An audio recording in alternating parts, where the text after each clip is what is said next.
నా పేరు కార్తవరాయ్. నాకు 2 తమ్ముళ్ళు 1 చెల్లి ఉంది. మీరు తప్పుడు మనిషిని తీసుకొచ్చారు.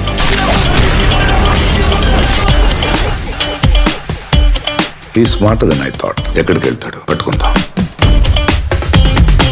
ఇలాంటి వాటిని టచ్ చేయకూడదు. టచ్ చేస్తే ఖచ్చితంగా లేపేయాలి.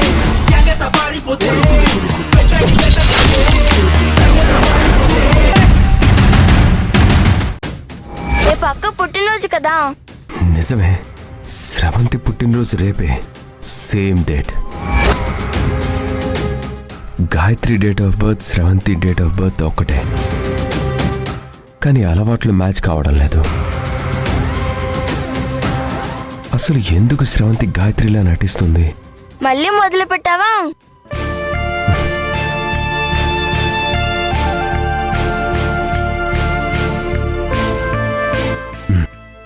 ఏంటి హారిక? నీలో నువ్వే మాట్లాడుకోవడం. అదేం లేదు. నువ్వు గాల్లో మాట్లాడుకోవడం నేను చూశానులే. సర్లే, నీ ఆనందం నీది. కూర్చో. ఇదేంటి, స్కూల్కి వెళ్తున్నావా? అవును.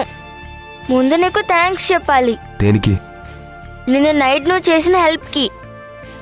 అక్క, అమ్మ, నాన్న చాలా సంతోషపడ్డారు. మా అక్క బర్త్డేకి ఇలా సెలబ్రేట్ చేయడం ఇదే ఫస్ట్ టైం. నా ఫ్రెండ్ కోసం నేను అంత మాత్రం చేయలేనా ఏంటి? నా గురించి చేసినట్టు నాకు అనిపించట్లేదే. సరే అయితే, మీ అక్క హాబీస్ ఏంటో చెప్పు. కవితలు రాయడం ఇష్టం, ఫోటోగ్రఫీ కూడా ఇష్టం. అలాగే మా పాత ఫొటోస్ అన్నీ కలెక్ట్ చేసి